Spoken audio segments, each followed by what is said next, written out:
நான் திமுகவை ஆதரிக்கிறேன்னா அதுக்கு திமுகவோட இருந்து நம்ம பதவிக்கு வரலாங்கிறதுக்காக இல்ல.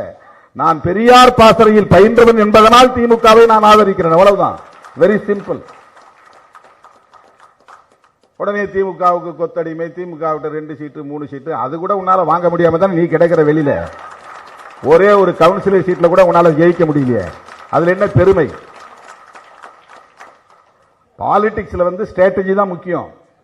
யாரோடு கூட்டணி சேரணும், எப்படி வெற்றி பெறணும், எப்படி அதிகாரத்தை பகிர்ந்து கொள்ளணும் அப்படிங்கறதா ஸ்ட்ராட்டஜி. பறையர்களே பிழைப்புவாதிகள் என்ன பண்றான், இவர் பறையரே இல்ல, பறையருக்கு எதிரி அப்படிங்கிறான். இதெல்லாம் ஏன் சொல்றான்னா, நான் பெரியாரின் பிள்ளையாக இருப்பதுதான் காரணம். பல பேர் இன்றைக்கு திராவிடமே தமிழர்களின் எதிரி என்று அரைவே காட்டுத்தனமாக உளறிக் கொண்டிருக்கிறார்கள். தேசிய பார்வை இல்லாமல் ஒரு குறுகிய பார்வை கொண்டு அணுகுகிற ஒவ்வொருவரும் அப்படித்தான் சிந்திப்பார்கள்.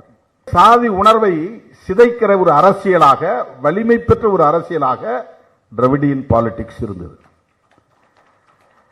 இத பெரியாரை எதிர்க்கிறோம் பெயர்ல, திமுகவை எதிர்க்கிறோம் என்கிற பெயரில் ஒட்டுமொத்தமாக ஆரிய எதிர்ப்பு கொள்கையாக இருந்த, பார்ப்பனிய எதிர்ப்பு கொள்கையாக இருக்கிற திராவிட அரசியலையே சிதைக்க பார்க்கிறார்கள். திராவிட அரசியலை எதிர்க்கிறார்கள் என்றால் அம்பேத்கர் அரசியலை எதிர்க்கிறார்கள் என்று பொருள்.